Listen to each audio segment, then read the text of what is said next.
Hello, everyone, and welcome back to our podcast. The title of this episode is China, Oils and Mills, Ukraine's export flow under the spotlight. So this week crude oil moved hard, veg oils corrected, and buyers turned cautious. The real question is, how does China behave when the volatility rises? And what does that mean for Ukraine's export-driven oils market? Today's guest is Vlada Zhigulska, senior commodity broker at Prospex Agro. Hi Vlada, and welcome back. Hi Diana, thanks for having me here today. So let's keep this conversation broker practical.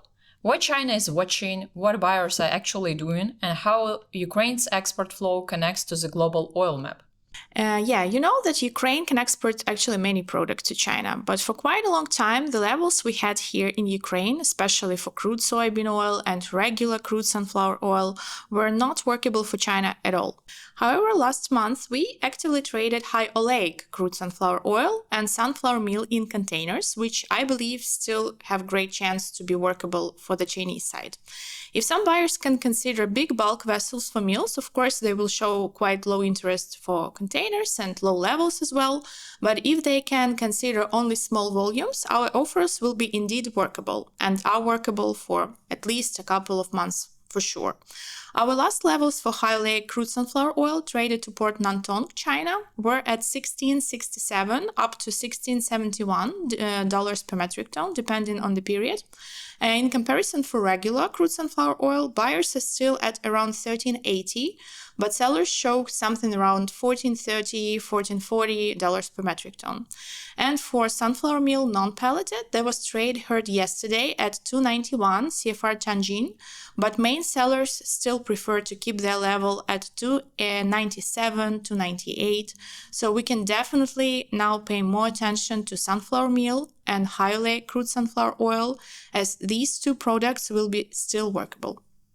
That's interesting. So buyers cover only what they need for nearby requirements and avoid building long inventory when volatility is high. So they wait for clear signals on crude, freight, and spreads between oils. Because China is very spread-driven, I think, they always compare palm versus soybean oil versus sunflower oil. I think it's a mass decision. And I think we also need to talk about the most important part for us as Ukraine's sunflower oil market. Bids for Ukrainian sun oil are at $13.10, $13.15 delivered to ports. And it also notes export tempo improved in March. So Vlada, what does that tell you from the physical side? It tells me that demand is real. The export number confirms it. Ukraine shipped 427,000 tons of sunflower oil in March.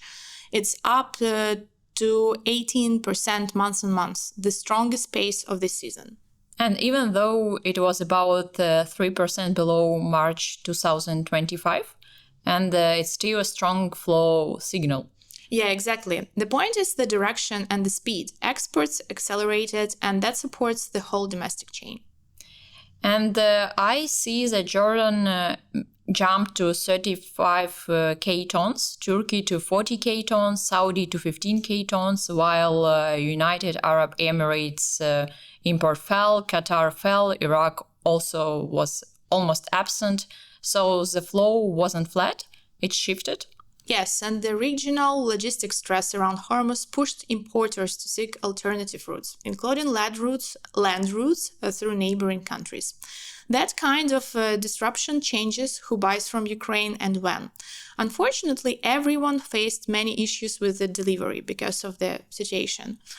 For example, even with our current container deals, which were concluded up to 2 months ago, we have problems with delivery and big delays. For delivery to the United Arab Emirates, we faced issues with ports that are fully closed, and those that allocated before Hormuz are overloaded, which is logical. So we had to change the route a couple of times to find the final open port acceptable by all sides. And of course, it influenced the delivery costs a lot. And of course, the terms of the delivery. Even for the delivery that we're heading to African countries, we have delays as Emirates is a very important transshipment point. And when the main ports are closed, the containers are stuck there too, unfortunately. So when we talk about China, we shouldn't look at this as the only buyer. We should look at the global balance that China reacts to. Yes, exactly. And China prices against the global map. If Ukraine is exporting fast, it changes available supply and spreads. I think we also need to mention competition on the global veg oils market.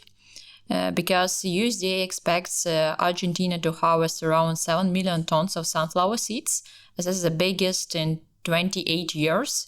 And that Argentina increased export of sunflower seed. It's also lifted sunflower oil and meals export as crush expands. Plus, you know that Bulgaria and Romania have already bought enough Argentine sunflower seeds.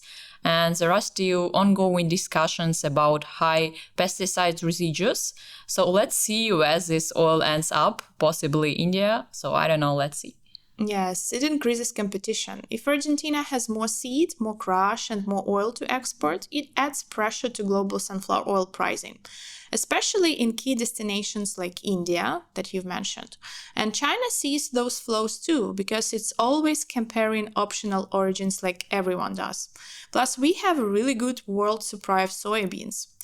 I heard Russian origin sunflower oil cargoes offered to India at around 1450 CFR USD, while sunflower oil exports were traded July, August, September 1460. At the same time, new crop October, November, December were traded at 1330 USD.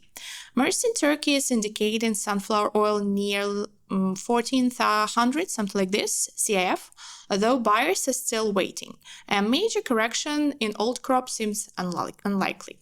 And regarding soybean oil for May, June, July, shipment to India is offered near 1340 USD for CFR, but demand remains weak. So overall, it feels like the market is moving into a phase where competition is rising and buyers are becoming more selective rather than aggressive. So thank you, Lada, for joining me today and for your thoughts. And that is for today's episode of Prospex Agro Market Talks Behind the Broker Desk. If you trade sun oil, soybean oil, or meals and want real-time levels, workable specs, and execution options, reach out to Prospex Agro. And this conversation is shared for informational purposes only and shouldn't be treated as trading advice. So thanks a lot for listening and see you in the next episode. Bye-bye. Bye.